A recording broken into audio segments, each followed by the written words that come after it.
ప్రతి ఒక్కరికి ప్రత్యేక అభిషేక ప్రార్థన చేసేదరు. ఎవరైనా గాని యేసును నమ్ముకున్న ప్రతి ఒక్కరు కూడా జీవంతో ఉండాల్సిందే. యేసయ్య దగ్గరికి ప్రభువా నిన్ను వదలను. ప్రయాసపడి గాలివాన చేత కొట్టబడి ఆదరణ లేక ఉన్నదానా, నేను నీలాంజనములతో నీ కట్టడంను కట్టుదును, నీలములతో నీ పునాదులు వేయుదును, మాణిక్యములతో నీ కోట కొమ్ములను, సూర్యకాంతములతో నీ గుమ్మములు కట్టుదును, ప్రశస్తమైన రత్నములతో నీకు సరిహద్దులు ఏర్పరచుదును. నీ పిల్లలందరూ యెహోవా చేత ఉపదేశం నొందుదురు. నీ పిల్లలు అధిక విశ్రాంతి కలుగును. నీవు నీతి గల దానివై స్థాపింపబడదు. నీవు భయపడనక్కర్లేదు. బాధించువారు నీకు దూరముగా నుందురు. నా కృప నిన్ను విడిచిపోదు అని ప్రభు మాట్లాడుతున్నారు. దేవుడు ప్రేమగలవాడు. 103వ కీర్తన 8వ వచనం, యెహోవా దయాదాక్షిణ్య పూర్ణుడు, దీర్ఘశాంతుడు, కృపా సమృద్ధి కలవాడు. కృప ఎంత ఉందంట? సమృద్ధిగా ఉంది. దయాదాక్షిణ్య పూర్ణుడు, దీర్ఘశాంతుడు, ఆయన పేర్లు అవి. ఆయనలో కృప సమృద్ధిగా ఉంది. ఆ సమృద్ధి అయిన కృపను తన రూపంలో చేయబడిన మానవులైన మనకిచ్చి మనలను దీవించాలని, మనల్ని హెచ్చించాలని, మనల్ని బాగు చేయాలని, మనల్ని బలపరచాలని ఆయన కోరుకుంటున్నారు. కానీ ఒకసారి ఏమైందంటే నోవహు దినాలలో ఆదికాండం 6వ అధ్యాయంలో 5వ వచనం నుంచి ఆయన ఈ సమాజమును ప్రపంచమును అబ్జర్వ్ చేశారు. నేను చేసిన మానవుడు ఎలా ఉన్నాడు, వేసిన పంటను ఒకసారి రైతు చూసుకుంటాడు కదండి, వెళ్ళి ఎలా ఉంది ఏంటి అనేది. అలాగే ప్రభు చూసుకుంటే ఎలా అనిపించిందంట, నరుల చెడుతనం భూమి మీద గొప్పదనియు వారి హృదయం యొక్క తలంపుల్లోని ఊహంతో ఎల్లప్పుడూ కేవలం చెడ్డదని యెహోవా చూసి దాని భూమి మీద నరులను చేసినందుకు యెహోవా సంతాపం నుండి తన హృదయంలో నొచ్చుకొనెను. దేవుడు బాధపడ్డారంటే ఎందుకు చేశాను నరులను, అయ్యో వీళ్ళు మాట వినే మనుషులు కాదు, లోబడేవాళ్ళు కాదు, ఎప్పుడు వాళ్ళ ఆలోచనలు నాకు వ్యతిరేకంగా ఉన్నాయి అని బాధపడి ఒక కఠినమైన తీర్పు తీర్చారు. ఒక నోవహు కుటుంబం తప్ప తక్కిన భూమి మీద ఉన్న ప్రతి మనిషిని, జంతువుని దేవుడు ప్రచండమైన వర్షాన్ని కురిపించి చంపేశారు. దాంతో నోవహు కుటుంబం ఒకటే మిగిలింది, తక్కినంత ఫినిష్ అయిపోయింది.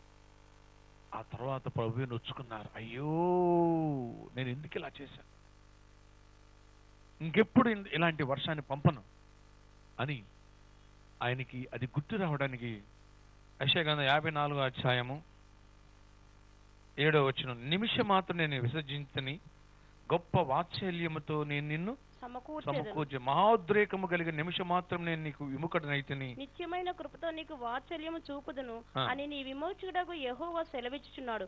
నోవహు కాలమున జలప్రళయం గురించి నేను చేసినట్లు చేయుదును. జలములు భూమి మీదకి ఇకను పొర్లుచూ రావని నోవహు కాలం నేను ఒట్టు పెట్టుకున్నట్లు నీ మీద కోపంగా నుండుననియు నిన్ను గద్దింపుననియు నేను ఒట్టు పెట్టుకుని ఉన్నాను. చూడండి, రెయిన్బో ఇంగ్లీష్లో వర్షం వచ్చినప్పుడు పైన 7 రకాల రంగులు కనిపిస్తాయి. మనకి చూడటానికి 2 రంగులే కనిపిస్తాయి, కానీ దాన్ని పట్టకంతో చూస్తే 7 రంగులు కనిపిస్తాయి. ఆ ఇంద్రధనుస్సుని దేవుడు సూచనకి ఎందుకు పెట్టారంటే, ఇంకా నేను ఇలాంటి వర్షాన్ని పంపను, ఒకవేళ వర్షం కురుస్తున్నప్పుడు దాన్ని చూసి నా మనసును తిప్పేసుకుంటానని దేవుడు ఒక సూచనగా పెట్టారు. ఉట్టు పెట్టుకున్నారంట దేవుడు, ఇంకా భూమి మీద ఉన్న మనుషులు ఇలా నేను సర్వనాశనం చేయను. యెషయా గ్రంథం 57వ అధ్యాయం 16వ వచనం, యెషయా 57:16, నేను నిత్యము పోరాడువాడను కాను, ఎల్లప్పుడూ కోపించువాడను కాను, అలాగుండి నేడలా నా మూలముగా జీవాత్మ క్షీణించును, నేను పుట్టించిన నల్లు క్షీణించిపోదురు. చాలమ్మా, నిత్యము నేను పోరాడితే మానవుడు నాకు దూరం అయిపోతున్నాడు తప్ప దగ్గర అవ్వట్లేదు. శిక్షించడం ద్వారా మనిషి ఇంకా కఠినం చేసుకుని పాపంలో పడుతున్నాడు, పరిశుద్ధుడు కావట్లేదు, దేవుని మాటకు లోబడతలేదు. అందుకని దేవుడు శిక్షించడం మానేసి ప్రేమించడం మొదలుపెట్టాడు, మనలో ఏ మంచి లేకపోయినా సరే. చూడండి 18వ వచనంలో, నేను వారి ప్రవర్తనను సూచితని వారిని స్వస్థపరచుదును, వారిని నడిపించును, వారిలో దుఃఖించు వారిని ఓదార్చుదును, వారిలో కృతజ్ఞతా బుద్ధి పుట్టించుచు దూరస్తులకు సమీపస్తులకు సమాధానము సమాధానమని చెప్పి నేనే వారిని స్వస్థపరచుదునని యెహోవా సెలవిస్తున్నాడు. ఎలా ఉండగా చెప్పాల, ఎలా ఉండగా శిక్షించినందువల్ల, కొట్టినందువల్ల. కొందరు పిల్లలను చూడండి, కొట్టిన కొలిది ఇంకా మొండికేసి ఇంకా తప్పులు చేస్తూనే ఉంటారు. అందుకనే తల్లిదండ్రులు ఏం చేస్తారు, రివర్స్ గేర్ వేస్తారు. వాళ్ళని ప్రేమించి అభినందిస్తారు. ఎవరికి లోబడిన పిల్లాడు స్కూల్లోకి వెళ్ళగానే టీచర్కి చక్కగా లోబడిపోయాడు, చెప్పినట్టుగా వాడు హోంవర్క్ చేస్తున్నాడు, రెగ్యులర్గా స్కూల్కి వెళ్తున్నాడు. ఏంటి చిట్కా అని టీచర్ని అడిగాను ఒక రోజున. అప్పుడు చెప్పింది, వాడి వీక్నెస్ చాక్లెట్. కొడితే వాడు మొండికేస్తాడు, తిరగబడతాడు. వాడిని పొగుడుతూ ఉండాలా, వాడు అడిగినప్పుడు చాక్లెట్ ఇస్తూ ఉండాలా, వాడిని ఏమనకూడదు. అప్పుడు వాడు చెప్పిన మాట వింటాడు. మనం ఏం చెప్తాడు, ఏం చేస్తే అది చేస్తాడు. అది వాడిని సైకలాజికల్గా వాడి ప్రాబ్లం గమనించాను. అందుకని తక్కిన పిల్లల్ని బెత్తంతో కొట్టినా వాడిని మాత్రం కొట్టను, వాడిని ఎప్పుడు అప్రిషియేట్ చేస్తాను. అందువల్ల వాడు మేడం మేడం అంటూ వచ్చేస్తున్నాడు, అందరికంటే టైం ముందు వచ్చేస్తున్నాడు. అందుకని అసలు స్కూల్కి వచ్చేవాడు కాదు. వాళ్ళ మమ్మీ ఇక్కడ డ్రాప్ చేయడానికి వచ్చినా సరే మెలికలు తిరిగి ఏడ్ చేసి మళ్ళీ వెళ్ళిపోయేవాడు. కనుక వాడిని ఎలా దారిలో పెట్టాలి అని జ్ఞానాన్ని ఉపయోగించాను. అంతే, అక్కడతో వాడు క్లూ దొరికింది.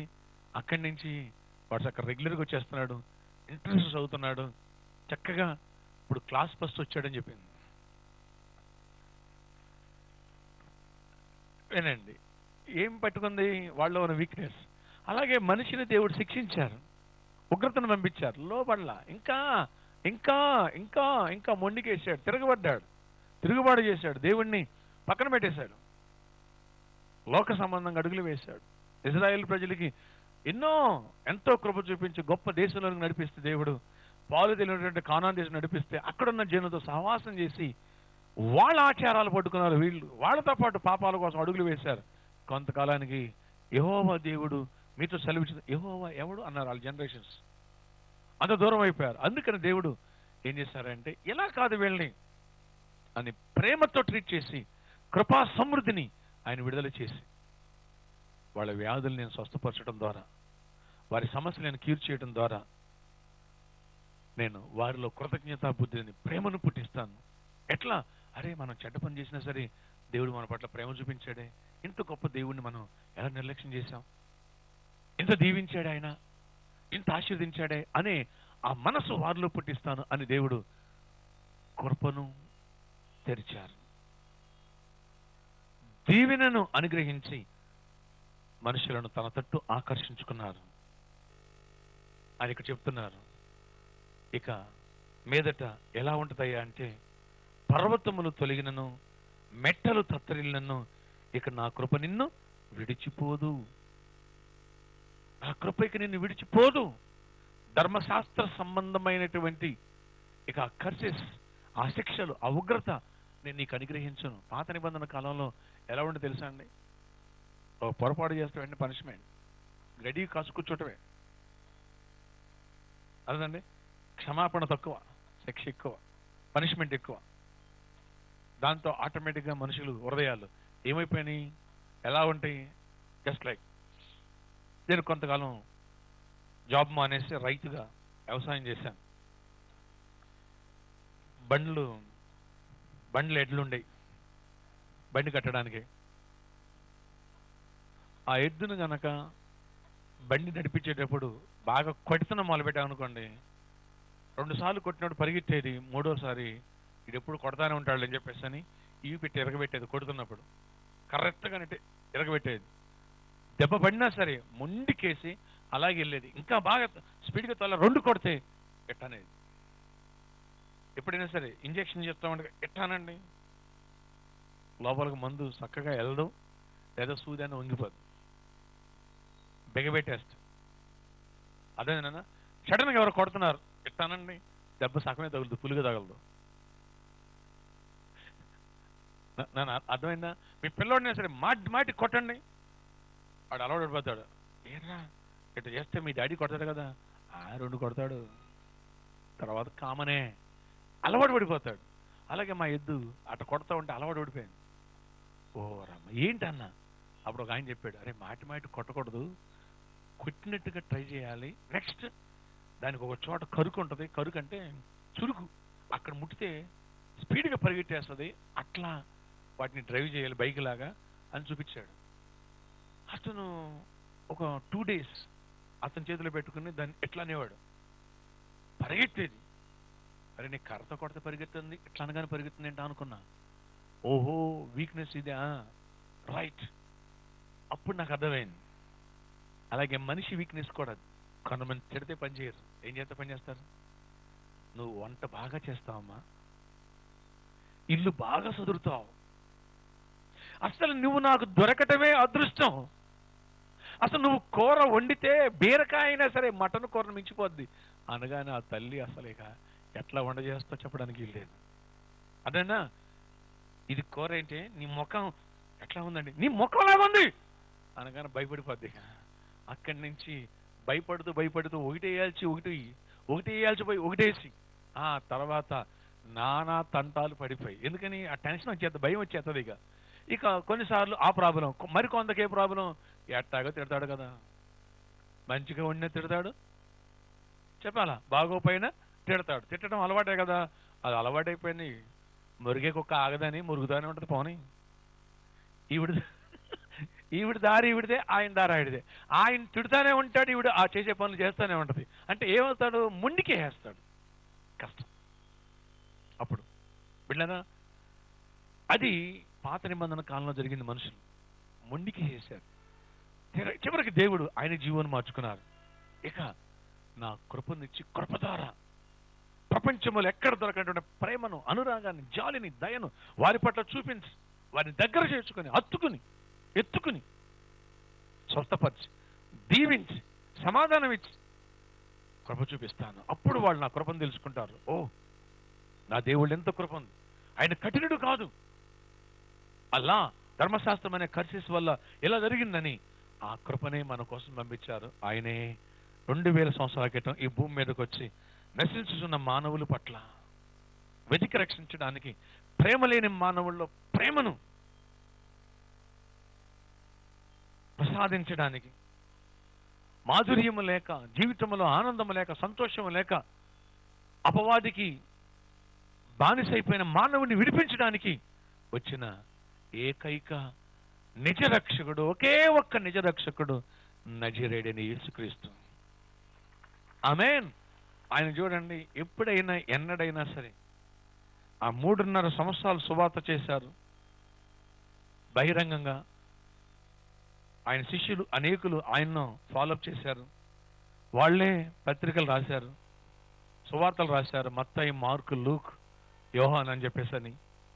ఎక్కడన్నా ఎవరి మీదనో ఉగ్రతను పంపించడం, నశింప చేయటం, దుర్భాషలు మాట్లాడటం, కఠినంగా వ్యవహరించడం ఆయన ఎక్కడ చేయలేదు. అది కూడా కొన్ని పర్యాయాలు శాస్త్రులు, పరిశీలన ఖండించారు. ఆ ఖండించిన విధానం కూడా ఎందుకంటే వాళ్ళకి అర్థం కావాలని, వారి జీవితాలు మారాలని ప్రభు ప్రేమతో ఆ పని చేశారు తప్ప, ప్రేమించే స్నేహితుడు గాయము చేయను పగవాడు లెక్కలేదని ముద్దులు పెట్టని రాయబడింది. అలా వాళ్ళని ఖండించారు తప్ప ఆయన ప్రేమై ఉన్నాడు. యేసుక్రీస్తు కృపను తీసుకొచ్చాడు ఆయన. ఆయన ఈరోజు మనతో మాట్లాడుతున్నారు. మెట్టలు, యెషయా గ్రంథం 54:10 పర్వతములు తొలగిపోయినను, మెట్టలు తత్తరిల్లిన నా కృప నిన్ను విడిచిపోదు. ఆ రోజున ప్రాపసీ ఇది ఈ రోజు నెరవేర్పది. నా కృప నిన్ను విడిచిపోదు. మర్చిపోకు, ఎప్పుడు కూడా విడిచిపెట్టేసాను అనుకో. మాకు నీ సమస్యను బట్టో, నీ వ్యాధిని బట్టో, నీ బాధను బట్టో ఎవరు పట్టించుకోవట్లేదన్నా, ఆదరించేవాళ్ళు లేరన్నా, సహాయం చేసేవాళ్ళు లేరన్నా, ఎటు చూసినా అవమానమేనన్నా, ఏజ్ దాటిపోయిన మ్యారేజ్ కావట్లేదన్నా, ఏజ్ దాటిపోయిన పిల్లలు పుట్టట్లేదన్నా అన్న, హాస్పిటల్ చుట్టూ కూడా తిరిగానన్నా, ఈ వ్యాధి పోవట్లేదన్నా, ఈ సమస్య ఉన్నందువల్ల లోపల యూట్రస్ లేదో ప్రాబ్లం అని డాక్టర్ గారు చెప్పాడని అప్పటి నుంచి మా అత్త మామ కూడా కఠినపరుచుకుని, ఇక నువ్వు వద్దు, మా అబ్బాయికి ఇంకో పెళ్లి చేస్తాం, మీ పిల్లలు పుట్టరని డాక్టర్ గారు చెప్పేసి డిసైడ్ అయిపోయాం, నువ్వు పాస్ అవ్వక నీకు జాబ్ రాదు, ఇక నీ బతుకింతే అని అపవాది కొన్ని పర్యాలు మనుషుల్ని వారికున్న పరిస్థితులను బట్టి వారికున్న సమస్యలను బట్టి ఎక్కిరిస్తాడు, హేళన చేస్తాడు, చులకనగా మాట్లాడతాడు. ఒక మాట మీకు చెప్పనా, చనిపోవాలి అనే మనసు ఎవరికి వస్తుంది తెలుసా అండి? బాగా దయ్యపాత్మ ప్రేరేపిస్తే వస్తుంది మంచివాళ్ళకి కూడా. అప్పుడప్పుడు 90% ఎవరికి వస్తుంది తెలుసా అండి? ఎవరైతే లైఫ్లో ఫెయిల్ అవుతారో, అది లవ్ అఫేర్లో ఫెయిల్ అయి ఉండొచ్చు, లేదా నిజ జీవితంలో కుటుంబంలో భర్త ద్వారా, లేదా భార్య ద్వారా, లేదా బిడ్డల ద్వారా, లేదా ఆర్థిక ఇబ్బందులు, లేదా పిల్లలు పుట్టక, మానసిక ఒత్తిళ్ళు ఇలాంటివి వచ్చినప్పుడు వాడు చూపిస్తాడు, వేస్ట్ ఫెయిల్, నువ్వు ఫెయిల్ అయ్యావు, నువ్వు వేస్ట్, నీ బతుకే వేస్ట్, ఇంకెందుకు చావరాదా, ఆత్మహత్య చేసుకో, బిల్డింగ్ మీద దూకే, ఆ కత్తి పెట్టి పొడుచుకో, కూరగాయలకు వస్తున్నావు కదా అది తీసుకుని పొడుచుకో, ఆ గ్యాస్ వదిలిపెట్టేసి ఆ కరెంట్ ప్లగ్లో ఏరెట్టు. వాడు చెప్పే మాటలు చాలా మంది చెల్లెళ్ళు తమ్ముళ్ళు వచ్చి నాతో పంచుకుంటూ ఉంటారు. ఆ బ్లేడ్ పెట్టి కోసుకు షేవ్ చేసుకుంటూ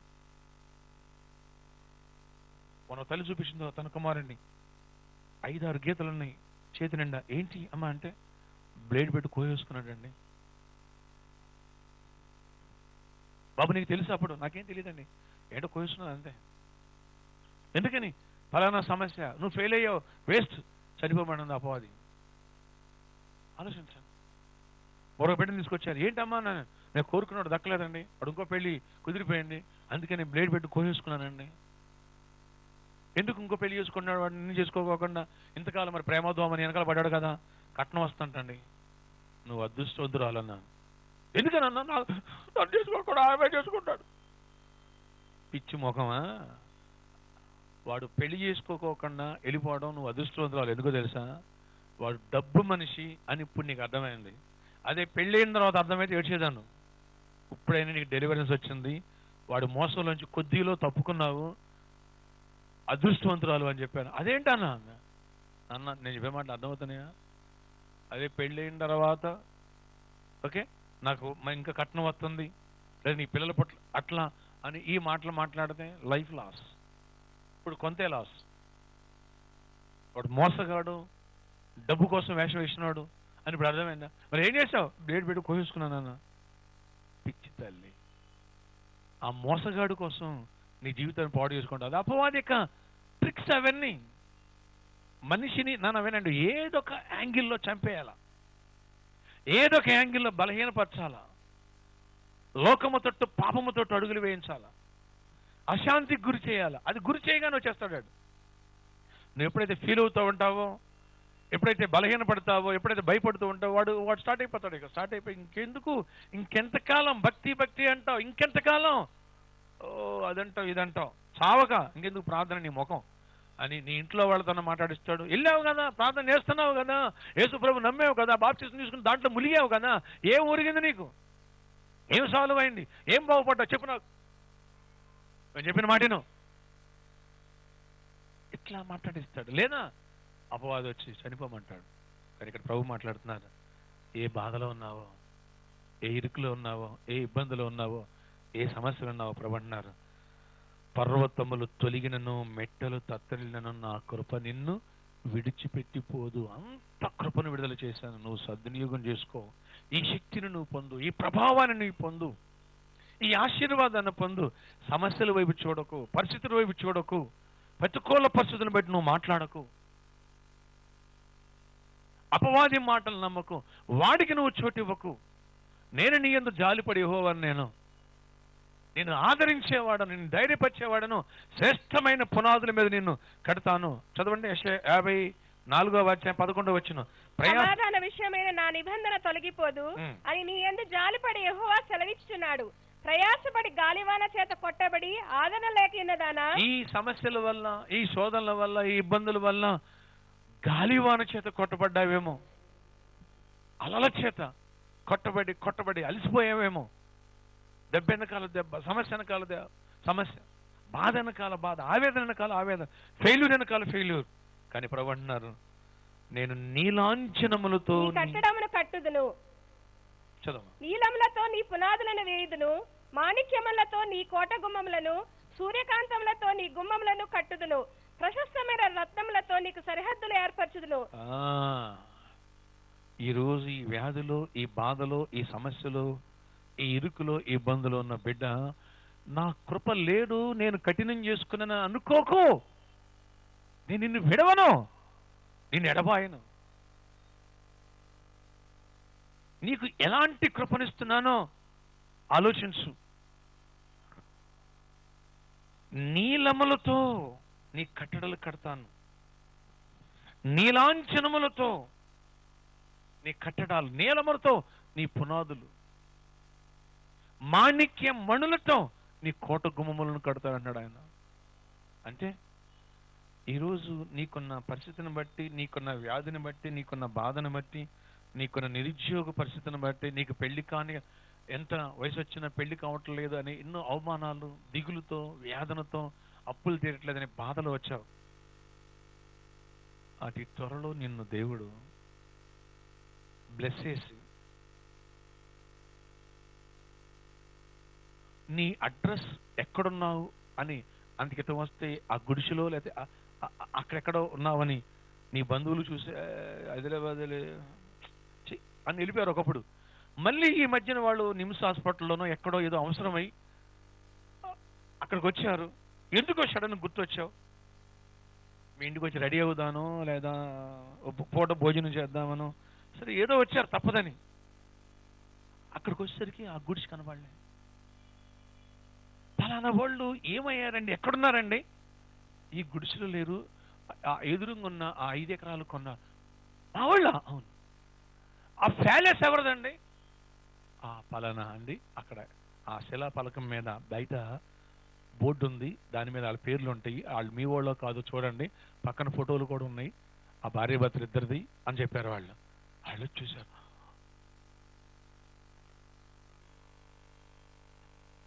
మా ఊరోడు, మనోడు.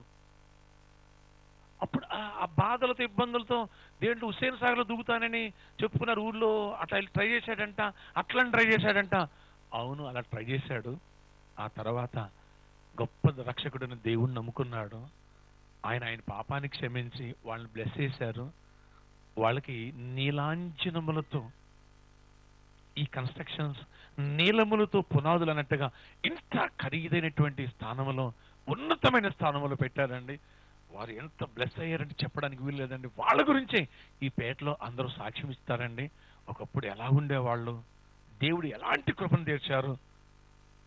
వాళ్ళ బైబిల్లో ఉందంటే యెషయా 45:2-3 నేను నీకంటే ముందుగా పోవచ్చు, మెట్టగా ఉన్న స్థలములను సరళము చేస్తాను, ఎట్టడి తలుపులు పగలగొట్టి ఇనప గడియలను నేను విడగొడతాను, రహస్యమున్న మరుగైన ధనమును, నిధులను నీకు ఇస్తానని రాయబడింది. అలాగ ఆయన కృప తీర్చారంటండి. ఆ వాక్యం ఆ గోడ మీద రాశారండి. వాళ్ళ దీవుని వెనకాల ఈ కృప ఉందంటండి. బా, వాడు ఎంత ధన్యులోనండి. మేము వాళ్ళ దగ్గర పని చేస్తున్నామండి. ఎంతమంది ఉంటారు పని చేసేవాళ్ళు? సుమారుగా ఒక 500-600 మంది ఉంటారండి. వాళ్ళు పని ఏదైనా కంపెనీలో పని చేసుకోవడానికి హైదరాబాద్ వచ్చారు కదా. ఒకప్పుడు అండి, ఇప్పుడు వేరండి. ఆయన చెప్పే టైం అతి దగ్గరే.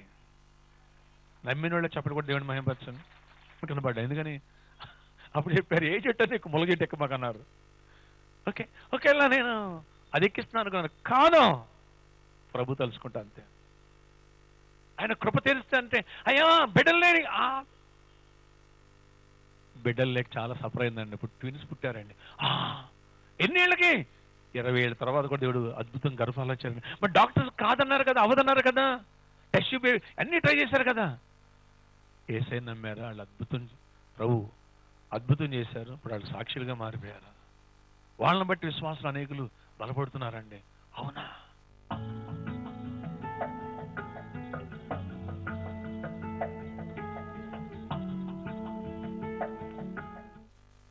పర్వతములు తొలగినను, మెట్టలు తత్తరిలో నా కృప నిన్ను విడిచిపోదు అన్నాడు దేవుడు. ఎవరికంటే heart problem, liver problem, lungs problem, నాయన జాండీస్ ఇలాంటి ప్రాబ్లమ్స్ ఉన్నాయో, కిడ్నీ ప్రాబ్లమ్స్ ఉన్నప్పుడే హీల్ చేయని, క్యూర్ చేయని, HIV, blood pressure, sugar, thyroid, ప్రతి విధమైన క్యాన్సర్ వేళ్లతో బయటకు రమ్మని ఆజ్ఞాపిస్తాం. విడుదల కలుగును గాక, స్వస్థత కలుగును గాక. ఎవరి టీవీ స్క్రీన్ తో లార్డ్ టచ్ దెం, విడుదల ఇచ్చి నడిపించి మహిమచ్చిన బ్లాక్ మ్యాజిక్ చేత ఎవరైతే బాధపడుతున్నా వారికి విడుదల కలుగును గాక. ఆ చీకటి శక్తులను భయం చేస్తున్నారు యేసునామములో. ఆ వ్యాధులను, ఆ బ్లాక్ మ్యాజిక్ దైవ శక్తి పాదాల కిందకి వచ్చును గాక. ఆమేన్, ఆమేన్. ప్రతి బిడ్డకి విడుదల కలుగును గాక, సమాధానం ఏర్పడును గాక. యేసు నామములో ప్రార్థిస్తున్నాను తండ్రి, ఆమేన్.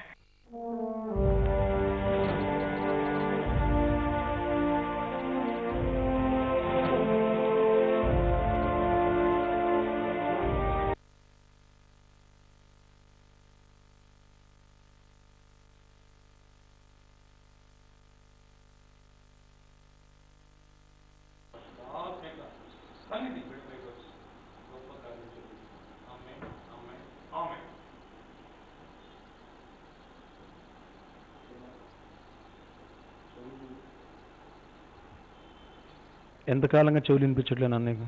1 year పైన అవుతుంది. హెడేక్ ఎప్పటి నుంచి? అది ఒక 3 years. ఇక్కడ రైట్. బాగా నొప్పి ఉండేది, అప్పుడప్పుడు వచ్చేసి